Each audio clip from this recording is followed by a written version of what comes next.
pour commencer ce culte, nous allons faire, comme chaque année pour le culte des rameaux, une procession. Et donc ceux qui veulent y participer, rendez-vous au fond du temple.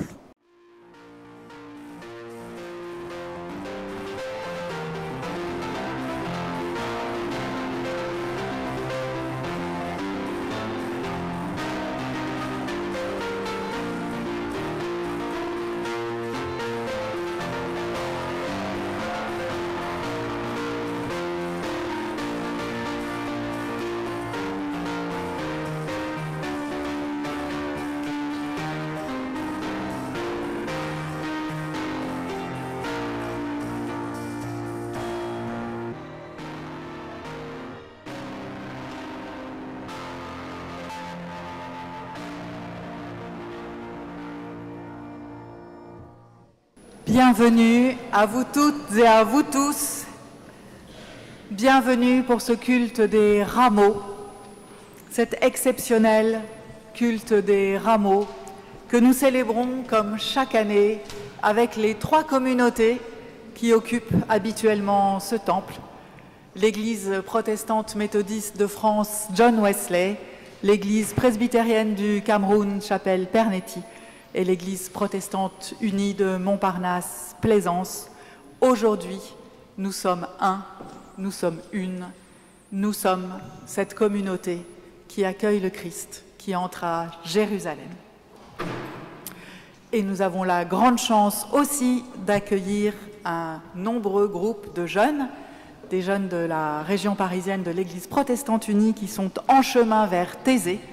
Bienvenue ici. Merci de partager ce culte avec nous. C'est donc un culte à 3 voix. Chaque partie de ce culte a été préparée par un trio d'une personne de chaque communauté. On commence tout de suite. Je laisse la place pour l'annonce de la grâce. Jésus dit, « Là où 2 ou 3 sont assemblés en mon nom, je suis au milieu d'eux. » Ensemble, frères et sœurs, faisons place en nous à la présence de Dieu. Il nous sauve et nous offre son amour. Le Christ vivant nous ouvre à l'espérance. Le souffle de l'Esprit nous unit dans l'Église. Le Seigneur nous accueille ici, en ce dimanche des rameaux. Soyez donc tous et tous les bienvenus dans ce lieu. Notre espérance est en Dieu. Nous ouvrons nos oreilles à sa parole. Nos cœurs s'émeuvent de sa présence. Nos yeux s'ouvrent sur la beauté du chemin qu'il éclaire devant nous. Et nos bouches chantent la joie qu'il y a d'être ses enfants, à qui la grâce et la paix sont données de la part de Dieu, notre Père, et du Seigneur Jésus-Christ. Amen. Porte, relevez vos linteaux. Haussez-vous, portail éternel, pour que le grand roi fasse son entrée. Qui est ce grand roi? C'est le Seigneur, le puissant héros, le Seigneur, le héros des combats. Porte, relevez vos linteaux, haussez-vous, portail éternel, pour que le grand roi fasse son entrée. Qui est donc ce grand roi? C'est le Seigneur de l'univers. C'est lui le grand roi. Amen. Nous louons le Seigneur avec le psaume 103.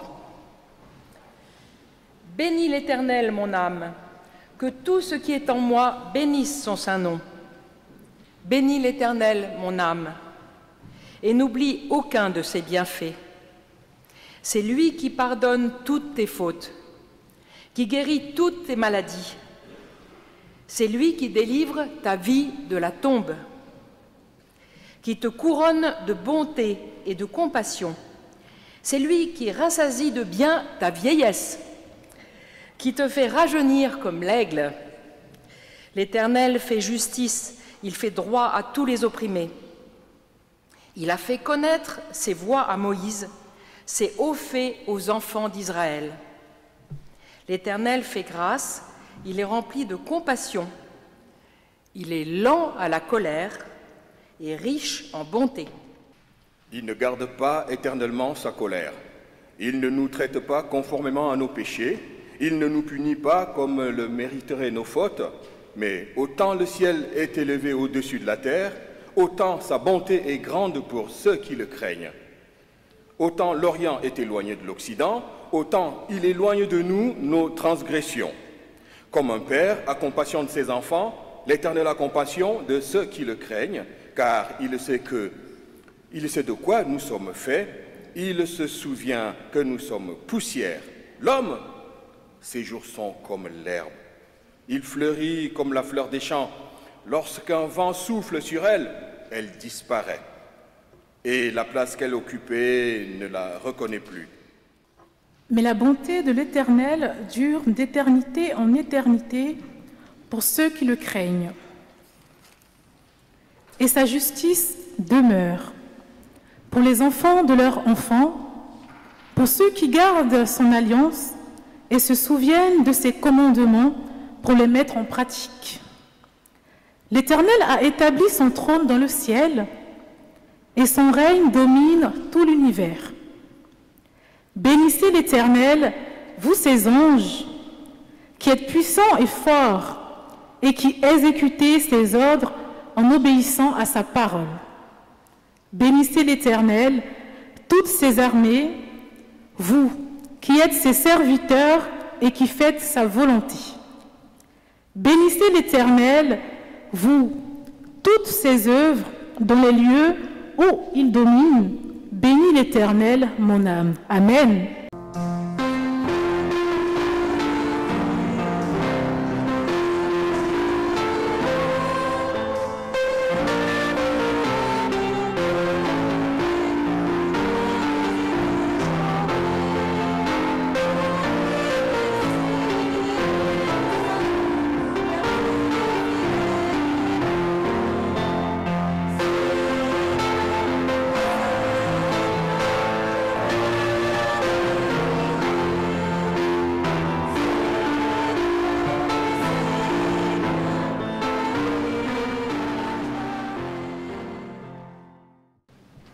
Nous prenons quelques instants de silence pour nous préparer à la confession du péché. Seigneur, nous nous présentons devant toi dans le secret de nos cœurs et dans la communion de notre assemblée.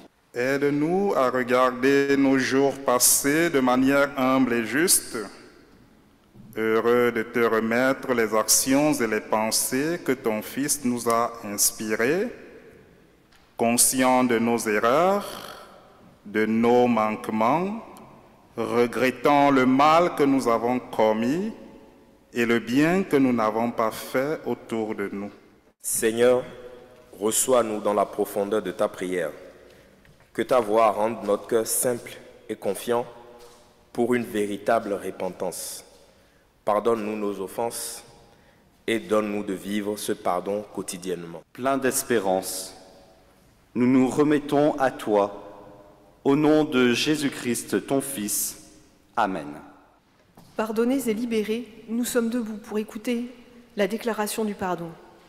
Dieu nous pardonne, nous qui sommes si vite perdus, dans un monde que nous voulons contrôler sans y parvenir. Il nous pardonne notre présomption et notre égoïsme. Dieu a fait éclater son amour en ceci. Lorsque nous étions encore des pécheurs, Christ est mort pour nous. Dieu nous a réconciliés avec lui par la souffrance et la mort de son Fils, afin de nous faire comparaître en sa présence saints, sans tache, irréprochables, si du moins nous demeurons dans la foi. Dieu nous pardonne nos péchés et nous renouvelle sa grâce. C'est une parole certaine et entièrement digne d'être reçue, que Jésus-Christ est venu dans le monde pour nous sauver, les pécheurs. C'est pourquoi crois au Seigneur Jésus-Christ et tu seras sauvé. En lui, par son sang, nous sommes rachetés, pardonnés de nos fautes, conformément à la richesse de sa grâce. Que le Seigneur soit loué. Amen. Frères et sœurs dans le Seigneur, écoutons les recommandations de notre Dieu, c'est-à-dire sa volonté. Bénissez ceux qui vous persécutent. Bénissez et ne maudissez pas. Réjouissez-vous avec ceux qui se réjouissent. Pleurez avec ceux qui pleurent. Ayez les mêmes sentiments, les uns envers les autres. N'aspirez pas à ce qui est élevé, mais laissez-vous attirer par ce qui est humble. Ne soyez point sages à vos propres yeux. Ne rendez à personne le mal pour le mal. Cherchez ce qui est bien devant tous les hommes. S'il est possible, autant que cela dépende de vous, soyez en paix avec tous les hommes. Amen.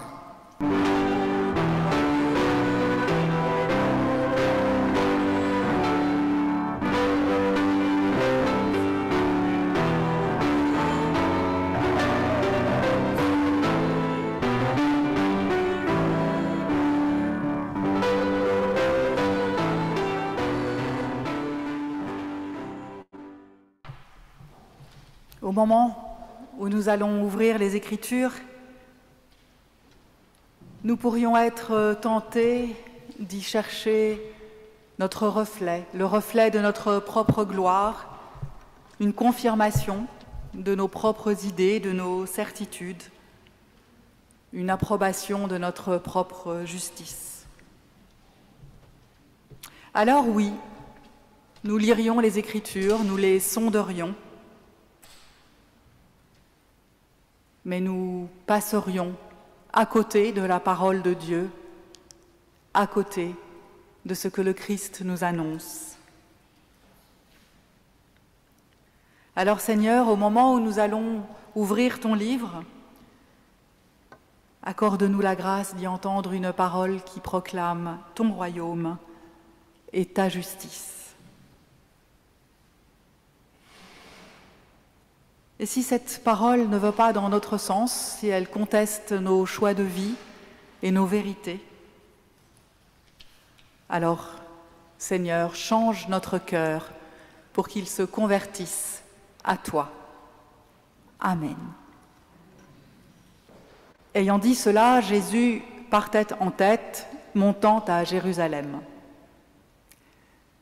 Et il advint qu'en approchant de Bethphagée et de Béthanie, près du mont dit des Oliviers, il envoya 2 des disciples en disant : « Allez au village qui est en face, et en y pénétrant, vous trouverez à la tâche un ânon que personne au monde n'a jamais monté. Détachez-le et amenez-le. Et si quelqu'un vous demande « Pourquoi le détachez-vous » vous direz ceci : « C'est que le Seigneur en a besoin. » Étant donc partis, les envoyés trouvèrent les choses comme il leur avait été dit. Et tandis qu'ils détachaient l'ânon, ses maîtres leur dirent : « Pourquoi détachez-vous cet ânon » Ils dirent : « C'est que le Seigneur en a besoin. » Ils l'amenèrent donc à Jésus, et jetant leur manteau sur l'ânon, ils firent monter Jésus. Et tandis qu'il avançait, les gens étendaient leurs manteaux sur le chemin. Déjà, il approchait de la descente du mont des Oliviers quand, dans sa joie, toute la multitude des disciples se mit à louer Dieu d'une voix forte pour tous les miracles qu'ils avaient vus.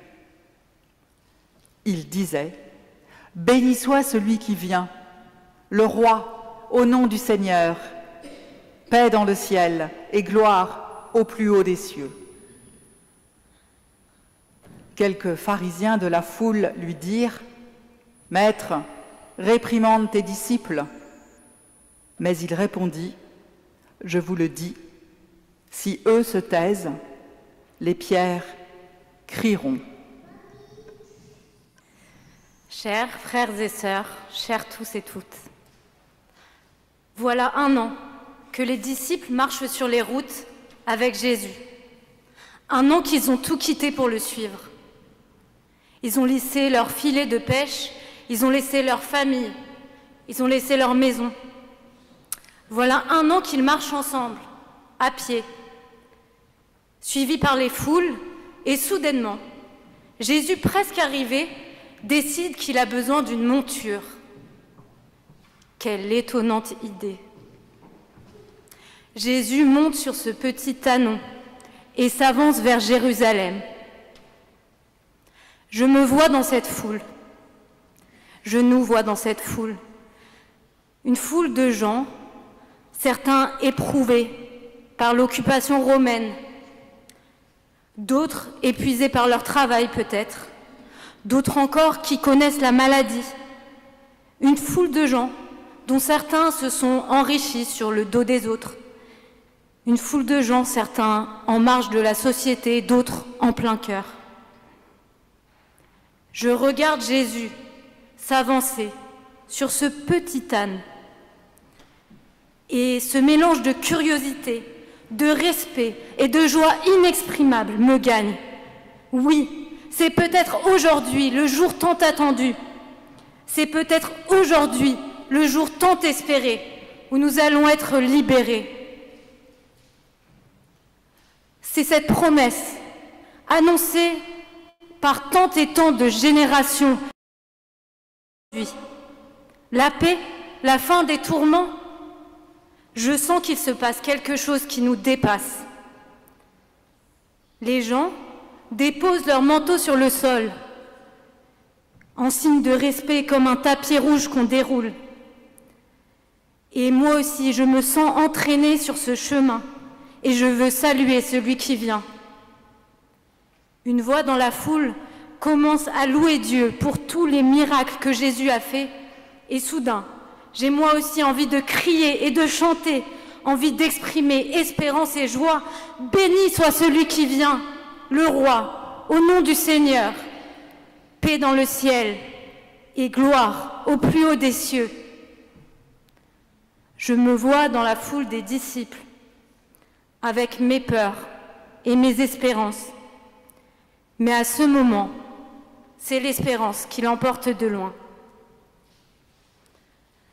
Est-ce un déni de réalité? Est-ce un vaste malentendu? Cette joie paradoxale, je crois que nous la connaissons tous. Je la connais aussi parce que j'en ai fait l'expérience il y a quelques mois. J'étais au Liban en septembre, à Beyrouth, pour le mariage d'une amie. Et ça faisait déjà 11 mois que la guerre était au Liban et que chaque jour, des avions militaires survolaient la ville. Mon amie s'est mariée le dimanche. C'était un moment presque hors du temps, une joie incroyable.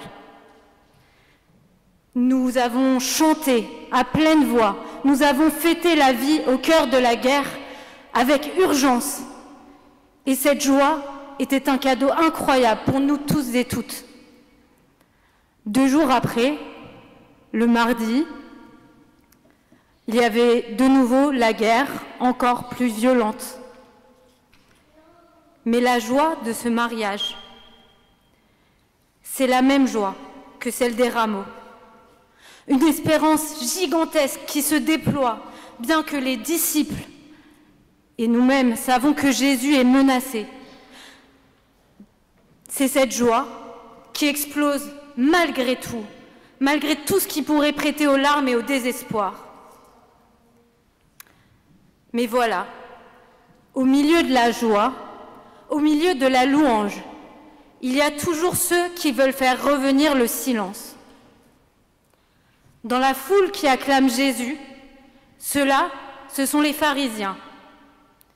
Si je tends l'oreille, j'entends leur inquiétude. Tout ce qui fait tenir leur monde, toutes les règles qu'ils suivent avec rigueur, sont bousculées par ce Jésus depuis des mois. Le respect strict du sabbat, qui empêche de faire tout travail, même soigner un malade, bousculé. les règles de pureté qui interdisent à un prêtre de toucher le sang, ignorées. La séparation entre les juifs et non-juifs, entre justes et pécheurs, entre enfants et adultes, tout ce à quoi ils s'accrochent, tout ce qui structure leur quotidien est remis en question par Jésus. Ils ont l'impression de perdre leurs repères. Ils ont peur d'être dépassés par cette foule en joie qu'ils ne comprennent pas.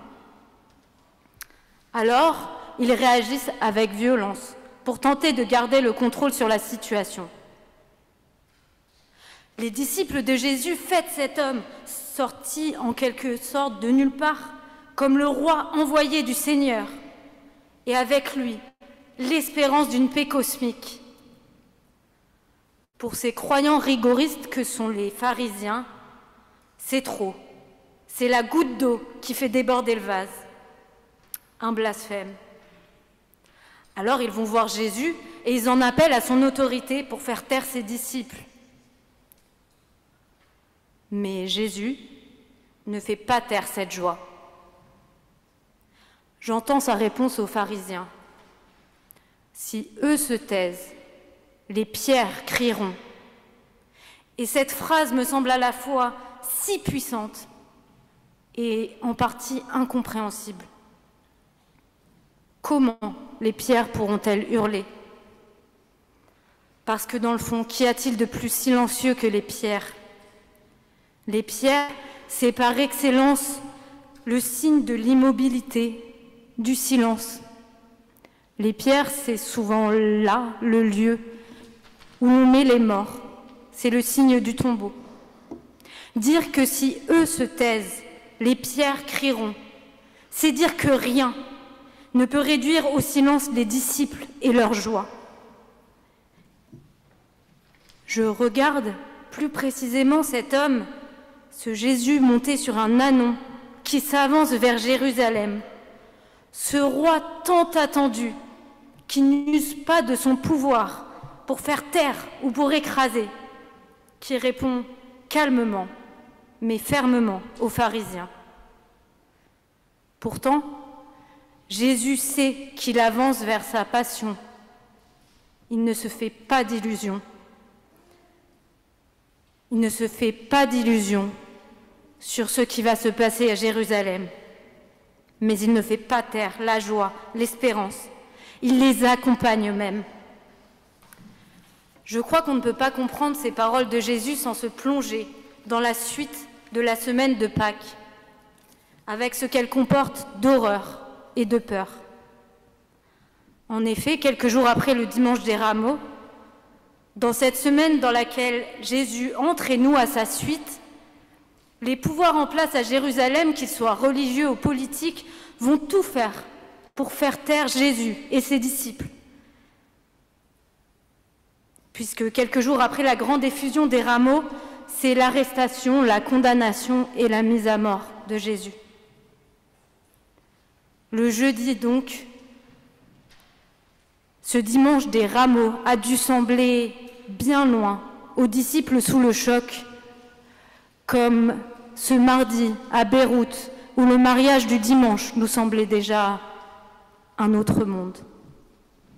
Oui, la joie des Rameaux a son pendant dans la violence de la condamnation de Jésus par les puissances religieuses et politiques de son époque. Dans cette condamnation, les cris de joie des Rameaux, « Béni celui qui vient, le roi au nom du Seigneur », sont repris et détournés en motif de condamnation et d'accusation. Au tribunal religieux, devant lequel on conduit Jésus le vendredi, j'entends le cœur serré, ces mêmes paroles qui le dimanche étaient une louange, devenir accusation. Les hommes qui sont là questionnent Jésus. « Si tu es celui qui est béni par Dieu, dis-le-nous » Et une fois qu'ils ont pris la décision de le condamner, ils le mènent aux autorités civiles, à Ponce Pilate, où de nouveau la louange est tournée en condamnation. « Tu es le roi des Juifs » lui demande celui-ci. Dans les heures qui suivent la condamnation à mort, « Béni le de Dieu et roi des Juifs » deviennent des sujets de moquerie, et d'humiliation. Les disciples sont alors dans la peur, l'impuissance, et tout semble perdu. Je les comprends si bien.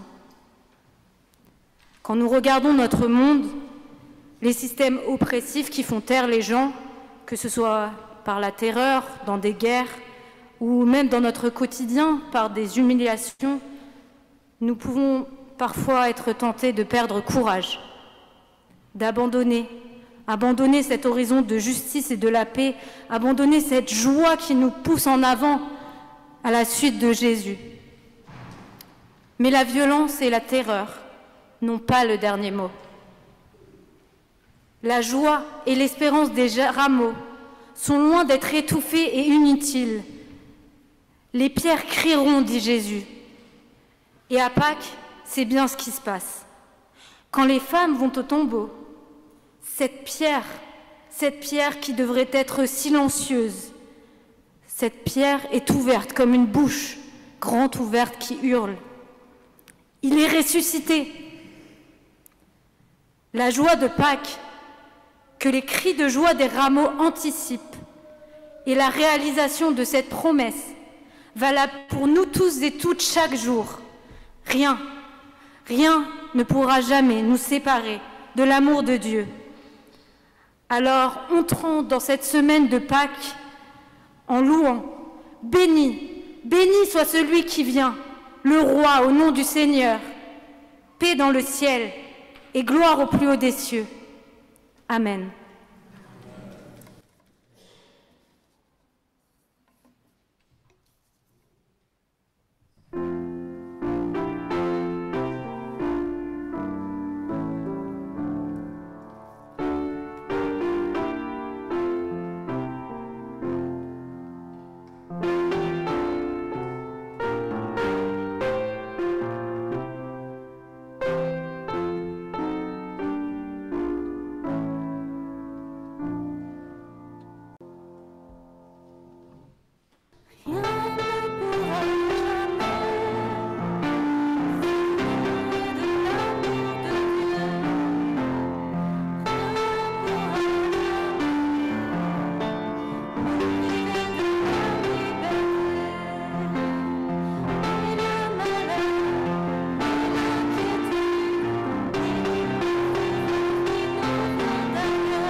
Je crois en Dieu, le Père Tout-Puissant, Créateur du ciel et de la terre.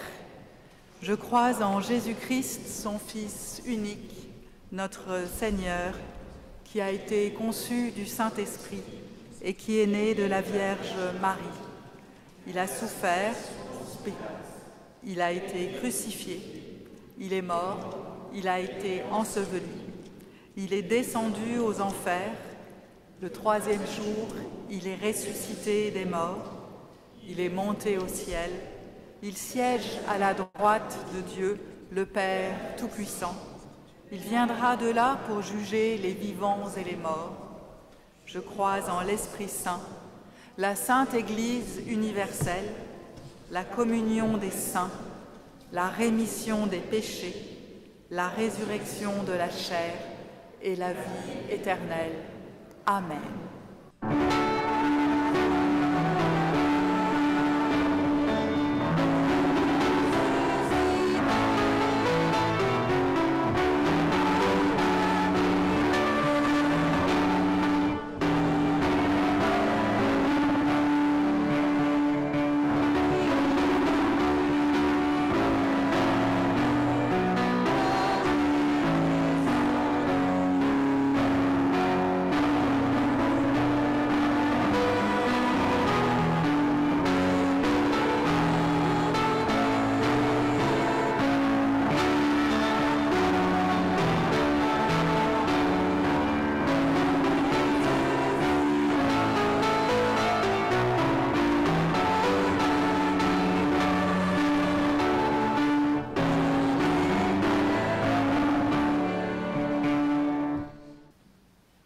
nous allons maintenant ouvrir nos cœurs dans la prière d'intercession.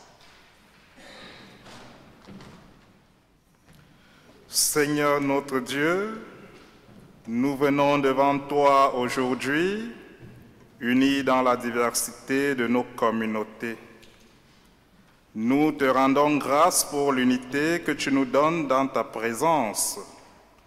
Merci pour ta fidélité, ton amour et ta bonté qui nous accompagnent chaque jour. Nous te prions pour tous ceux qui souffrent dans notre monde, pour les pauvres, pour les malades, les opprimés. Nous te prions aussi pour ceux qui luttent pour plus de justice, souvent dans la solitude et la difficulté. Seigneur, écoute notre prière. Seigneur, nous te prions pour les dirigeants de notre monde, pour ceux qui prennent des décisions qui engagent des millions de vies humaines. Donne-leur la sagesse de résister à la tentation de la violence, de la domination et du mépris. Éclaire leur conscience, freine la folie des grandeurs, les décisions irréfléchies et les paroles destructrices. Fais grandir en eux et en nous le sens de la responsabilité, le désir de servir et la capacité d'écouter. Et que ton esprit, plus fort que les calculs humains, travaille au cœur du monde. Seigneur, écoute notre prière. Seigneur, nous te confions également notre Église, tes fidèles dispersés dans le monde et nos communautés qui partagent ce culte dans la joie. Que nous soyons toujours porteurs de la lumière et de ton amour. Qu'en toutes choses, nous agissons selon ta volonté, que nous soyons un témoignage vivant de ta grâce, unis dans notre diversité et fidèles à ton appel. Seigneur, écoute notre prière, que tu sois le maître de notre guide et tu nous éclaires pour la gloire de ton nom. Amen. Amen. Et maintenant, unis à tous nos frères et sœurs en Christ, avec ton Fils Jésus-Christ, nous disons: Notre Père, qui es aux cieux, que ton nom soit sanctifié, que ton règne vienne, que ta volonté soit faite sur la terre comme au ciel. Donne-nous aujourd'hui notre pain de ce jour. Pardonne-nous nos offenses, comme nous pardonnons aussi à ceux qui nous ont offensés. Et ne nous laisse pas entrer en tentation, mais délivre-nous du mal, car c'est à toi qu'appartiennent le règne, la puissance et la gloire pour les siècles des siècles. Amen. Sachez-le, celui qui sème peu moissonne peu, et celui qui sème abondamment moissonnera abondamment. Amen. Que chacun donne comme il l'a résolu en son cœur, sans tristesse ni contrainte, car Dieu aime celui qui donne avec joie. Ne vous amassez pas des trésors sur la terre, où la teigne et la rouille détruisent, et où les voleurs percent et dérobent. Amen.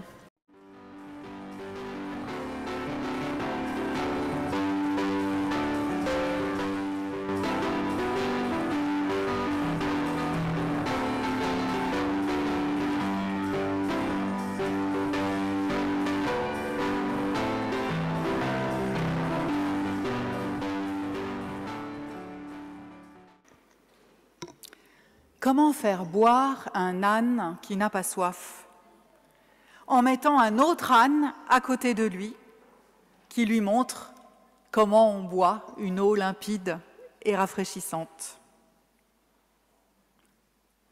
Comment donner soif de Dieu à des personnes repues? En étant nous-mêmes assoiffés d'Évangile, toujours en quête de sens et de silence. Alors, si vous trouvez qu'il y a trop d'ânes autour de vous, ayez soif de Dieu. Soyez des ânes à côté d'eux et montrez-leur les bienfaits de boire les paroles de Dieu. montrez-leur la source. Le Seigneur tourne vers toi son visage. De ta quête, il est l'invitation. Dans ta soif, il est la question. De ta marche, il est l'horizon. Le Seigneur te bénit et te garde, toi et tous ceux que tu aimes. Amen. Nous appelle à t'aimer en aimant le monde où tu nous envoies. Ô Dieu fidèle, donne-nous en aimant le monde de n'aimer que toi. Allez par les chemins, criez ton évangile. Allez, pauvres de tout, partagez votre joie. Tu nous appelles à t'aimer en aimant le monde où tu nous envoies. Ô Dieu fidèle, donne-nous en aimant le monde de n'aimer que toi. Je vous souhaite un très bon dimanche des Rameaux et bonne semaine vers Pâques.